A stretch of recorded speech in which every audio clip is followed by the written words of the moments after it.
We all communicate differently. When it comes to something as important as communicating our love to each other, it behooves us and everyone who touches us to know how to communicate well. There are 5 ways that you can think about communicating your love. And it's important to know that none of these ways are good or bad, and none of them are better or worse than the others. They're all equal. They're all just things that you feel and things that you're naturally drawn to.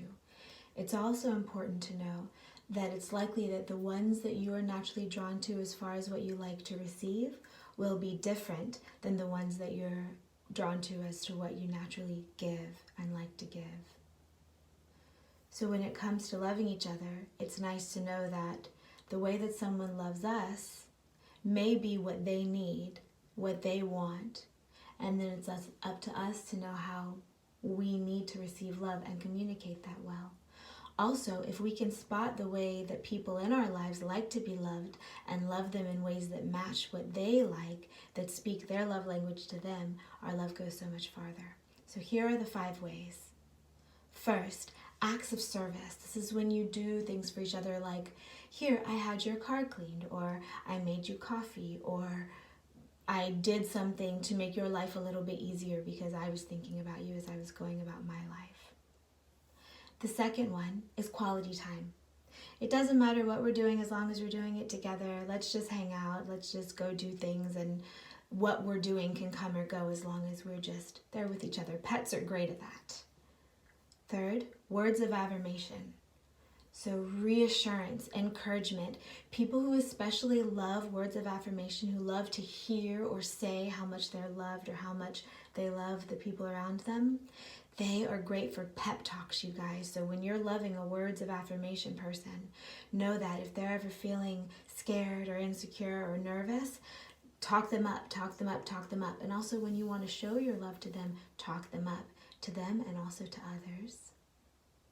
Next is physical touch, and this is touching, snuggling, holding hands, being together in such a way that your bodies are touching and showing physical affection. Finally, gifts. Giving gifts.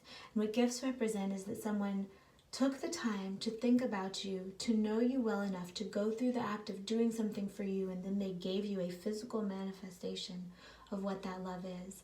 And people whose love languages are gifts really cherish the gifts that they've been given. So those are the 5 love languages. Again, acts of service, doing something for someone, which is different than gifting, which is giving someone something, a gift that you found them or made them, versus doing things that just kind of make their life easier, make them flow better.